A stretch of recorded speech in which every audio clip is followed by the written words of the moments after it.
वेठल ॻोठ कोटला मैसर तालको सिजाल जुणी जो जीअं त काफ़ी 15 महीना खनि थी वेंदा आहिनि सिंध पुलिस में सिपाही आहिनि आज़म दिनारी अमजद दिनारी ऐं यूसी प्रेसिडेंट निज़ाम दिनारी जिन्हनि पंहिंजे उहिदनि जा ग़लति फ़ाइदा वठी मूं मिसकिन जे मथां हर रोज़ु नाजाइज़ी आहे जंहिंमें 2 FIR कराए चुकिया आहिनि जिन्हनि जी जजमेंट मां वटि मौजूदु आहे ऐं उन्हनि पंहिंजे उहिदनि जा ग़लति फ़ाइदा हे वरिता आहिनि जो हिकु ई वक़्त में 2 नौकरियूं उन्हनि जी एंटी करप्शन डिपार्टमेंट में केस हले जीअं त सर उन्हनि पंहिंजे उहिदे जा ग़लति फ़ाइदा वठी हिकु ई वक़्त में 2 नौकरियूं कयूं आहिनि ऐं उन्हनि असांखे जानलेवा हमलनि जूं धमकियूं बि ॾिनियूं जीअं अॼु मां ॻोठ कोटला बस मैसर वियुमि ज़मीन खां मोटे पियो अचां त अमजद दिनारी वटि क्लेशन खोफ ऐं आज़म दिनारी वटि पिस्टल ऐं निज़ाम दिनारी वटि सोटी हुई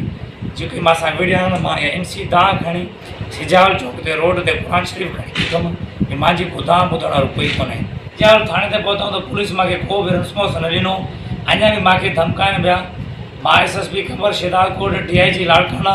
ऐं IG सिंध खे अपील थो कयां त मुंहिंजी मदद कई वञे ऐं इन्हनि ॻाल्हियुनि जो नोटिस वरितो वञे।